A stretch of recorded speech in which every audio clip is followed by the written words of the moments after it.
अन्नदाता, नीत तुम्हारा अन्नदाता। पग पग पर है संग तुम्हारे अन्नदाता। लहू किसानों का बन के पसीना सींचता है धरती का सीना। मेहनत का तेरी हक दिलवाने, नई तकनीक नई खोज बताने। पशुधन को गुणवान बनाना, पौध सुरक्षा को सिखलाना, खेती के सब गुर समझाने, भारत का सरताज बनाने। हाथों पहर है संग तुम्हारे अन्नदाता, अन्नदाता। नमस्कार, मैं हूं शोभी मिश्रा और आप सभी दर्शकों का अन्नदाता कार्यक्रम में बहुत बहुत स्वागत करती हूं।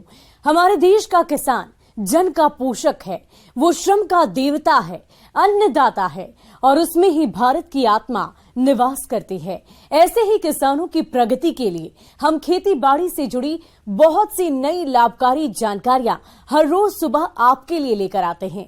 तो चलिए कार्यक्रम शुरू करने से पहले देखते हैं क्या है आज के अन्नदाता में खास। कम समय में उगाए हाइड्रोपोनिक्स तकनीक से हरा चारा।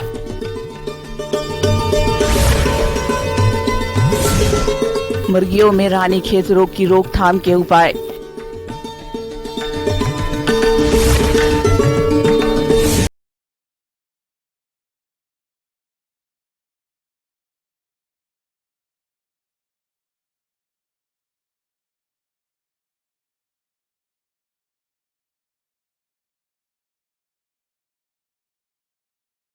अपने राज्य में कुछ महीनों को छोड़कर साल भर हरे चारे की कमी रहती है। पशुपालकों की इसी समस्या को देखते हुए आज हम जानकारी लाए हैं हरा चारा उगाने की हाइड्रोपोनिक्स तकनीक के बारे में। इस हाइड्रोपोनिक्स तकनीक से किसान कम जगह में साल भर हरा चारा उगा सकते हैं। हाइड्रोपोनिक्स तकनीक कम पानी वाले क्षेत्रों के लिए काफी उपयोगी है। साथ ही पशुओं को कम समय में हरे चारे की पूर्ति बहुत आसानी से कर सकते हैं। तो किस प्रकार से उगाए इस तकनीक से हरा चारा, देखिए हमारी ये खास रिपोर्ट।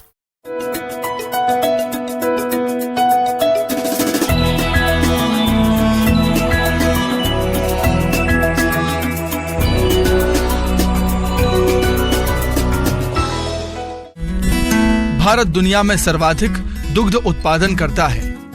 ऐसे में पशुओं के लिए हरे चारे का प्रबंध करना काफी चुनौतीपूर्ण काम है, खासकर उन इलाकों में जहां पानी की उपलब्धता और मिट्टी का उपजाऊपन कम है। इन जगहों पर पशुपालन कर आजीविका चलाने वाले लोगों के सामने पशुओं के लिए हरे चारे को उगाना काफी महंगा साबित हो रहा है।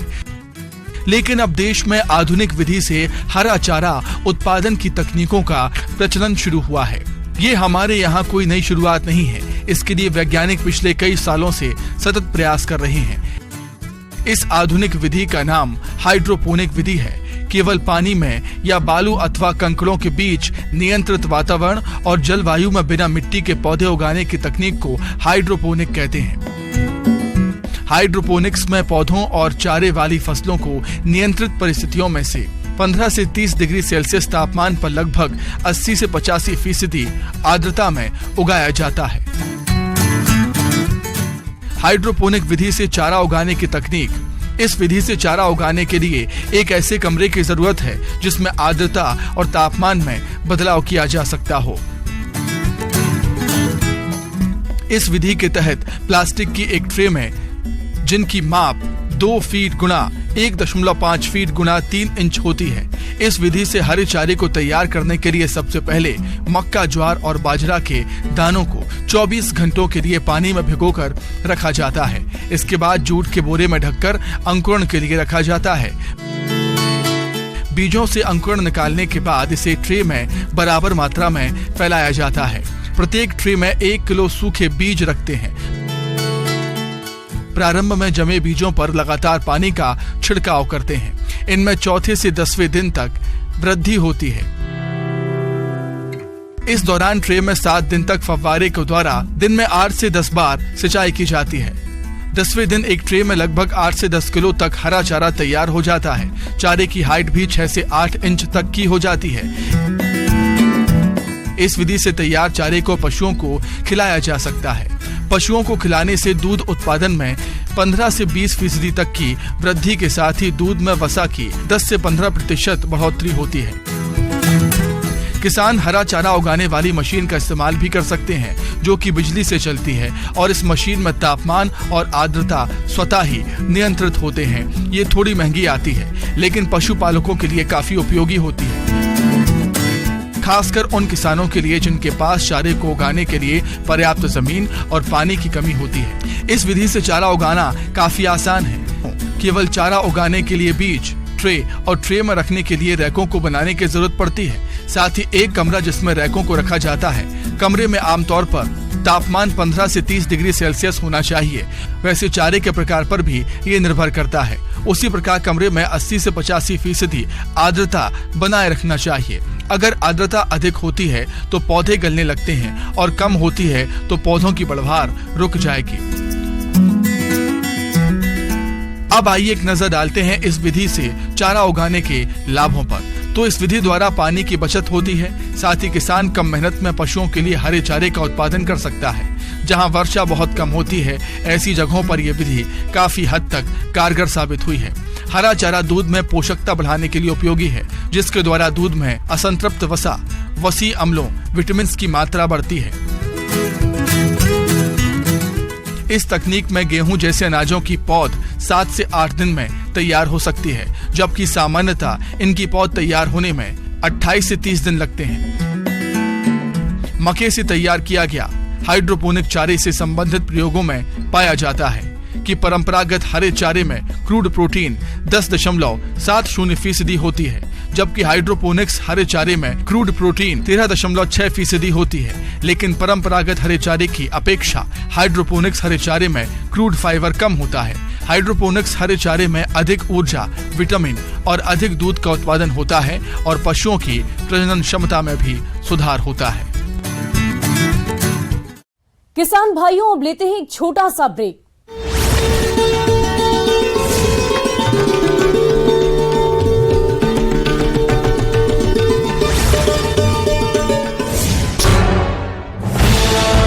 रतनगढ़ तहसील के मेगा हाईवे पर एक बेकाबू कार ने 2 राहगीरों को टक्कर मार दी। हादसा सीसीटीवी कैमरे में कैद हुआ। कार आगे अनियंत्रित होकर पलटी खा गई थी।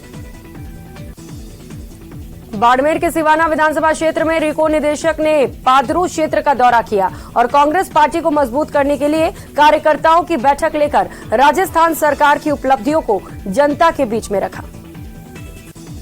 जैसलमेर के गांधी कॉलोनी में आपसी विवाद को लेकर 2 गुटों में खूनी संघर्ष हुआ, जिसमें गुट के युवक के सिर पर गंभीर चोटें आई हैं।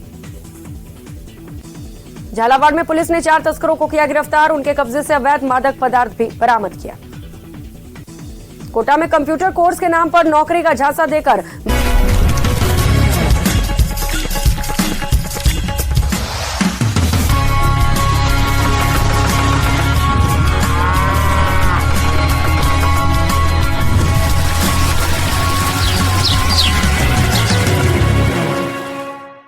और ब्रेक के बाद आप सभी दर्शकों का अन्नदाता में एक बार फिर से स्वागत है।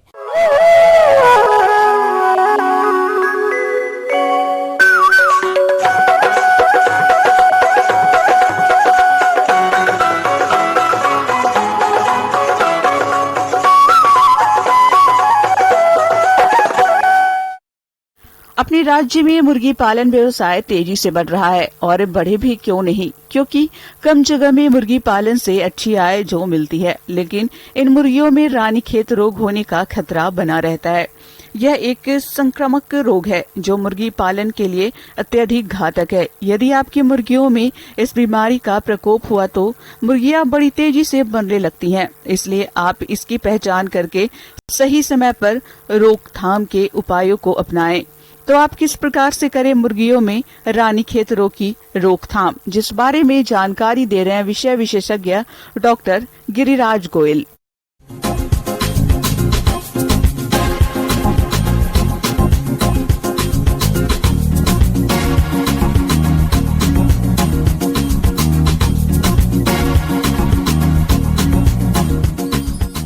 इस बीमारी को न्यूकैसल डिसीज या एनडी के नाम से भी जाना जाता है। ये बीमारी एक वायरस जनित बीमारी है और इस बीमारी के एक बार हो जाने पर, चूँकि ये वायरस से होती है, तो ये बहुत अधिक नुकसान करती है।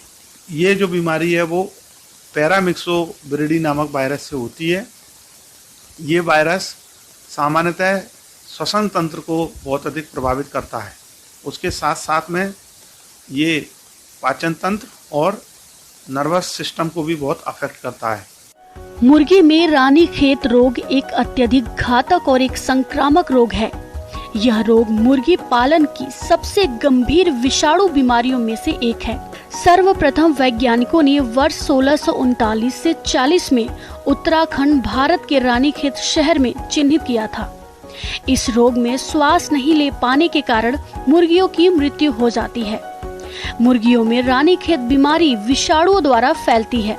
वही बता दें कि रानीखेत रोग बहुत से पक्षियों जैसे मुर्गी, टर्की, बत्तख, कोयल, तीतर, कबूतर, कौवा, गिनी आदि में देखने को मिलता है, लेकिन यह रोग मुर्गियों को प्रमुख रूप से प्रभावित करता है। और इस बीमारी में जो प्रमुख लक्षण हैं उनमें मुर्गियों में सर्वप्रथम दस्त लगते हैं। उसके बाद में मुर्गियों में लकवा की समस्या आती है।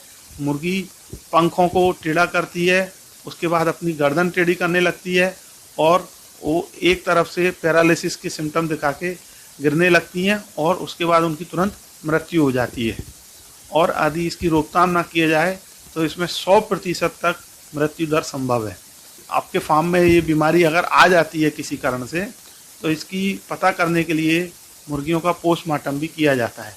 पोस्टमार्टम में जो प्रमुख लीजन्स आपको दिखेंगे उनमें है जो मुर्गियों का जो अमाशय है, स्टोमक है, जिसको प्रोवेंट्रिकुलस के नाम से जानते हैं, उसमें उसकी प्रोवेंट्रिकुलर ग्लैंड के ऊपर पेटेचियल बिल्कुल छोटे छोटे बिंदु के जैसे ह्यूमरेज दिखेंगे, खून के धब्बे से जैसे दिखेंगे, क्योंकि ये वायरस इन ग्लैंड्स में बहुत वृद्धि करता है और इनको नुकसान पहुंचाता है। जब कभी आपको मुर्गियों के पोस्टमार्टम में प्रोवेंट्रिकुलस में इनकी प्रोवेंट्रिकुलर ग्लैंड की टिप पर अगर ह्यूमरेज दिख रहे हैं तो वो निश्चित रूप से रानीखेत बीमारी का एक प्रमुख लक्षण है और रानीखेत बीमारी आपके फार्म में आ गई है। रानीखेत रोग का संचरण पक्षियों में अन्य संक्रमित पक्षियों के मल, दूषित वायु और उनके दूषित पदार्थ के स्पर्श से फैलता है। इन रोग के लक्षण दिखाई देने के कुछ दिनों बाद पक्षियों की मौत हो जाती है। इस रोग से 30 से 40% तक मुर्गियों की मृत्यु हो जाती है। लेकिन यदि किसी कारण से आपके मुर्गियों के समूह में रानीखेत बीमारी आ जाती है तो उस स्थिति में उसका नियंत्रण करने के लिए आपको ध्यान रखना होगा कि सर्वप्रथम जो बीमार मुर्गियां हैं उनको आप फ्लॉक से अलग कर दें, उनको गड्ढे में गाड़ दें या उनको जला दें। उसके बाद में आपकी जो मुर्गियां हैं उनको द्वितीयक इन्फेक्शन से बचाने के लिए एंटीबायोटिक जैसे कि जेंटामाइसिन या फिर सेफ्टियोफॉर्सोडियम के इंजेक्शन आपको लगाने पड़ेंगे। और अगर आपको इंजेक्शन लगाने की उपलब्धता नहीं है तो आपको पानी में सिफालेक्सिन, जिसको लिक्सेन के नाम से बाजार में काफ़ी उपलब्ध है, उसको आपको पानी में पाउडर को मिलाकर देना है। उसके साथ साथ में मुर्गियों की रोग प्रतिरोधक क्षमता बढ़ाने के लिए विटामिन सी के कई प्रिपरेशन उपलब्ध हैं, जैसे कि हर्बल सी, आप उसको पानी में मिलाकर दें। इसके अलावा मुर्गी पालक कुछ सफाई संबंधी कार्य करने से इस रोग को काफी हद तक रोक सकते हैं, जैसे मुर्गी घर की सफाई, इनक्यूबेटर की सफाई, बर्तनों की सफाई आदि रोगित पक्षियों पर तत्काल ध्यान देना चाहिए। मुर्गियों में रानीखेत रोग से बचाव के लिए किसानों और मुर्गी पालकों के पास सिर्फ वैक्सीनेशन प्रोग्राम यानी टीकाकरण ही एकमात्र उपाय है। अब बात करें कि ये बीमारी को रोकने के लिए क्या कर सकते हैं, तो इसकी रोकथाम के लिए जो सबसे प्रमुख साधन है वो है टीका। सामान्यतः रानीखेत बीमारी का टीका चूजे में 5 से 7 दिन की उम्र में लगाया जाता है, जो कि B1 नामक इसका एक स्ट्रेन है। इसका अगर उपयोग किया जा रहा है तो वो सर्वोत्तम माना जाता है। बीमारी के टीके का उपलब्ध नहीं है तो सामान्यतः मिलने वाला लासोटा स्ट्रेन को भी इसमें उपयोग किया जा सकता है। उसको आपको चूजे की नसिका छिद्र में 2 बूंद आपको डालना है। उसके उपरांत आपको 21 दिन की उम्र में इस लासोटा नामक स्ट्रेन से फिर से इनको वैक्सीनेट करना है, बूस्टर डोज लगाना है और इस बार उनको उनके पीने के पानी में ये टीका मिलाकर देना है। इसके बाद 56 दिन की उम्र में इसमें एक और R2B नामक स्ट्रेन का टीका लगाया जाता है, जो कि रानीखेत बीमारी का मध्यम स्तर का टीका है और इसको इंट्रामस्कुलर मांस में लगाया जाता है। लेकिन किसान भाइयों, आपको ध्यान रखना है कि यदि आप ब्रायलर मुर्गी का उत्पादन कर रहे हैं तो आपको 21 दिन के बाद इनमें टीका देने की ज़रूरत नहीं है। लेकिन यदि आप लेयर मतलब अंडा देने वाली मुर्गी या ब्रीडर जिनसे आपको बच्चे निकालने हैं अंडा पैदा करने के बाद में, उनमें उनको अगर रख रहे हैं तो आपको 56 दिन का R2B स्ट्रेन देना अत्यंत आवश्यक है। फिर प्रति 2 माह पर लासोटा जो स्ट्रेन हमने आपको बताया है उसको प्रति 2 माह पर आपको पीने के पानी में मिलाकर, जब तक कि आप मुर्गी का पालन कर रहे हैं तब तक आपको नियमित रूप से 2 माह के अंतराल पर इसको देते रहना है। निश्चित रूप से आपके जो मुर्गियों का समूह है उसमें रानीखेत बीमारी प्रवेश नहीं करेगी और आपके समूह का बहुत अच्छे से बचाव होगा। आगे और भी है खेती बाड़ी से जुड़ी बहुत सी रोचक जानकारियां। कहीं नहीं जाइएगा, रुकेंगे एक छोटे से ब्रेक के लिए।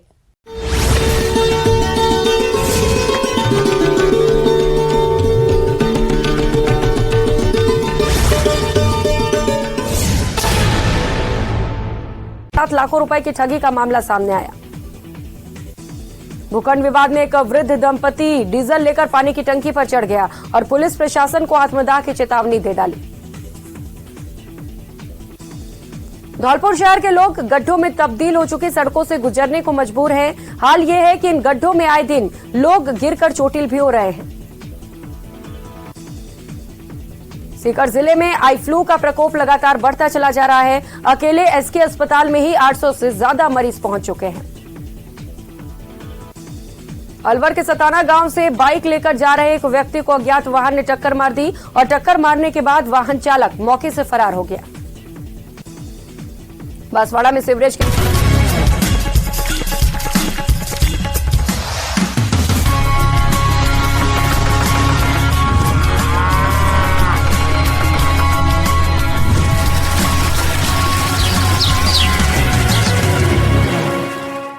ब्रेक के बाद एक बार फिर से आप सभी दर्शकों का अन्नदाता कार्यक्रम में स्वागत है।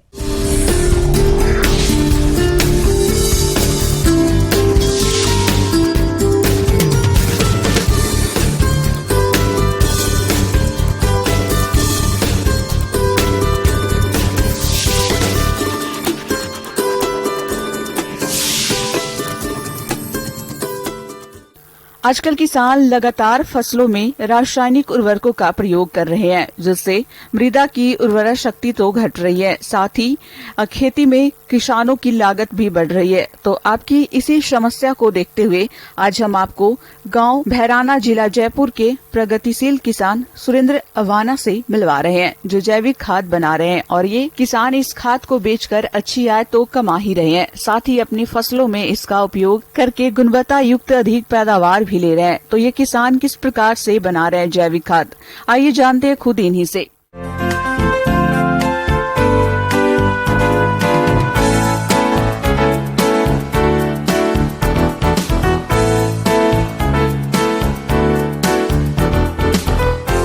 किसान भाइयों को इनकम बढ़ाने के लिए अपने खर्चे कम करने पड़ेंगे और इसके लिए जो खाद है, वैसे तो आप देसी गाय का गोबर है वो डालते हो या कैंचियों की डालते हो तो ठीक है। आजकल खेती में लगातार लागत बढ़ रही है, फिर भी किसानों को गुणवत्ता युक्त उपज नहीं मिल पा रही है। तो ऐसे में यदि आप जैविक तरीके से खाद बनाकर फसलों में उपयोग करें तो इस तरह की समस्या से तो बच ही सकते हैं, साथ ही फसलों से गुणवत्ता युक्त पैदावार भी ले सकते हैं, जैसा कि ये किसान जैविक खाद बनाकर अपनी फसलों में प्रयोग कर रहे हैं। आप गोबर के साथ साथ जैसे हम मिट्टी की जांच कराते हैं तो उसमें कहीं जिप्सम की कमी आती है, ढेंचा की, हरी खाद डालो, ये जो कमी आती है, ये जो खाद हम बना रहे हैं यूरिया, डीएपी, पोटास का सब्स्टिट्यूट है। कैसे बनता है देखिए, आप इसके अंदर जैसे 100 केजी बनाएंगे खाद, तो 100 केजी के अंदर 50 किलो तो देसी गाय का गोबर होगा जो ऑर्गेनिक खा रही है इसी फार्म पे हमारी गाय है। और उसके अलावा आप ये देखिए पीछे बकरी की मींगनी है, भेड़ की मींगनी है, ऊंट के मींगने हैं, घोड़ी की लीद है और मुर्गी की बीट है। ये सारे भी पशु पक्षी इसी फार्म पे ऑर्गेनिक खा रहे हैं। तो ये 6-7 पशु पक्षियों के तो अपशिष्ट है वो इसके अंदर डाल रहे हैं। उसके अलावा आप देखिए gypsum, rock phosphate, zeolite, dolomite और पोटेशियम, चारकोल और कुछ चाय जो का वेस्ट है वो भी डालते हैं। उसके अलावा 8 लीटर 100 लीटर में गुड़ का सीरा और 20 लीटर गोमूत्र ये डाल के कंसोर्टिया डाल के और इसके अंदर तो सारा वो मिक्स होता है। मिक्स होने के बाद ग्राइंड होके और इन दोनों में अल्टरनेट तो एक दिन में 10 टन तक ये दोनों मशीन चला के 10-12 घंटे में बनाया जा सकता है। और इस तरह से किसान भाई अगर खुद के खेत पे बनाए जाए तो इस फार्मूले से बना लें। यूरिया डीएपी पोटास से इसकी रेट बिल्कुल आधी पड़ेगी। ये आप देखिए 40 केजी का कट्टा 450 रुपये का, 5% जीएसटी है और 1 एकड़ के अंदर 200 किलो डलता है। तो आप कैलकुलेट करेंगे ना, सब्सिडी के बाद भी यूरिया डीएपी पोटास से ये सस्ता पड़ेगा। किसान भाइयों, इस किसान की तरह आप भी कम लागत में खाद बनाकर अपने फसलों में तो उपयोग कर ही सकते हैं, साथ ही इसे बेचकर अच्छी आय भी कमा सकते हैं। इसके अलावा किसान भाइयों, आप खेती के तौर तरीकों में इस प्रकार से बदलाव करें जिससे आपको खेती में लागत कम लगे और अधिक आय मिल सके। तो इस तरह से मेरे किसान भाइयों से कि अपने खर्चे कम करके बीज के, खाद के और सोलर के, जो बिजली की बचत करनी है सोलर लगवाइए, पानी की बचत करनी है पौंड बना के आप ड्रिप इससे करिए। तो इस तरह से थोड़े थोड़े खर्चे बचाओगे तो आपकी इनकम डेफिनेट बढ़ेगी। और इन सब चीज़ों के लिए सरकार है वो सब्सिडी है 50% से 75% तक।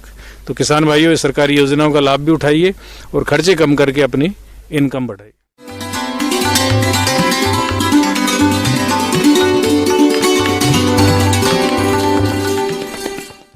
आइए जानते हैं अन्नदाता निःशुल्क फोन के माध्यम से पूछे गए समस्याओं का समाधान।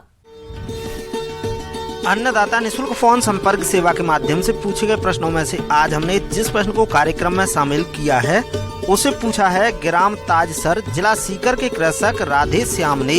ये बाजरे की उन्नत बुआई तकनीक के बारे में जानकारी चाहते हैं। तो राधे श्याम जी, आपकी जानकारी के लिए प्रस्तुत है कार्यक्रम का ये अंश।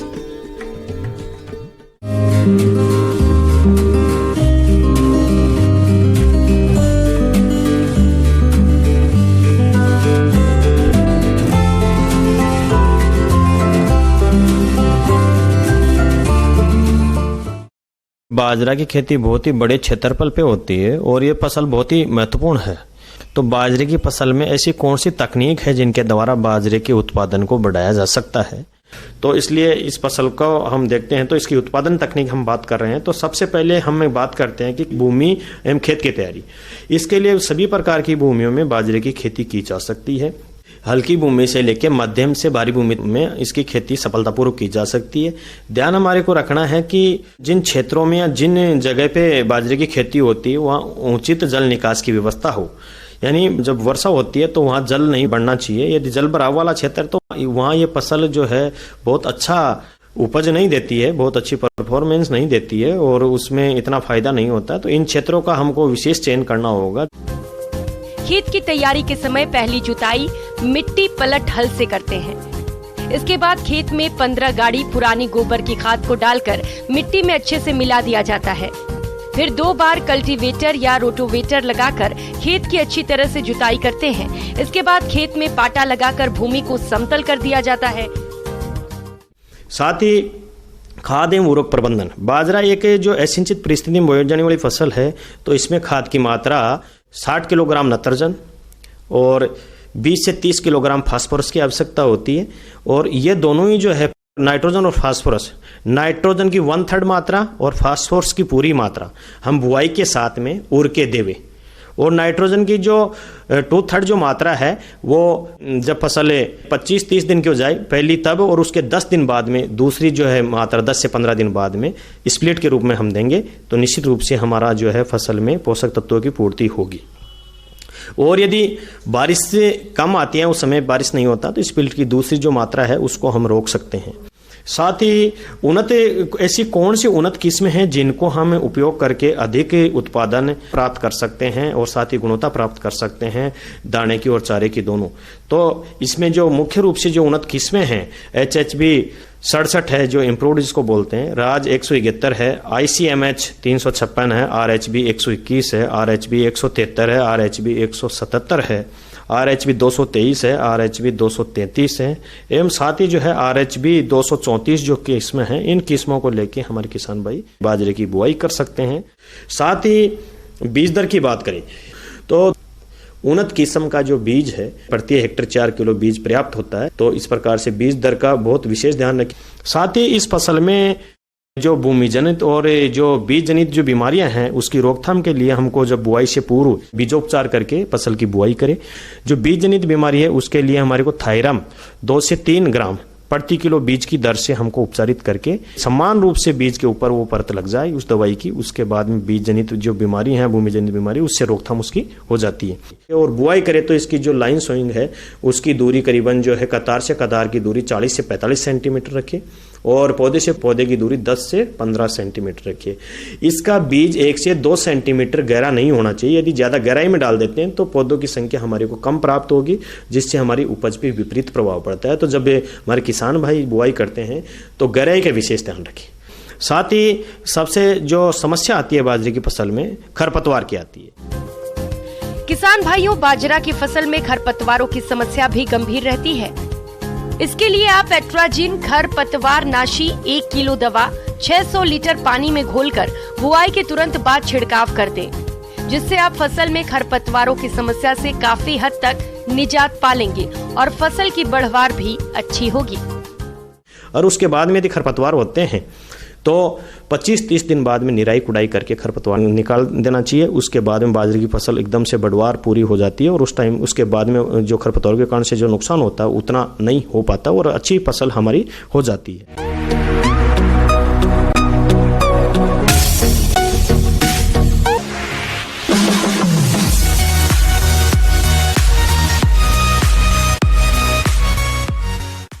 और एक नजर डालते हैं राज्य की कुछ मंडियों के प्रमुख फसलों के बाजार भाव पर।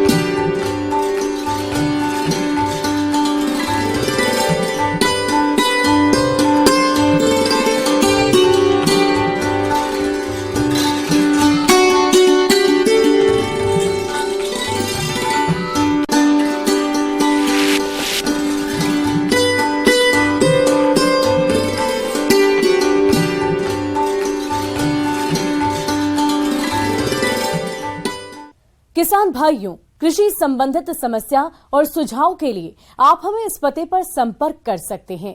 प्रोड्यूसर अन्नदाता news 18 Rajasthan, Ramoji film city, Hyderabad 501512। साथ ही आप हमें ईमेल भी कर सकते हैं। हमारा ईमेल है p18annadatarajasthan@nw18.com। इसके अतिरिक्त आप हमें निःशुल्क हेल्पलाइन नंबर 180088921663 पर सोमवार से लेकर शनिवार सुबह 10 बजे से शाम 4 बजे के बीच संपर्क कर सकते हैं। और अब समय हो रहा है आपसे विदा लेने का। कल फिर होगी मुलाकात कृषि से जुड़ी महत्वपूर्ण जानकारियों के साथ। नमस्कार।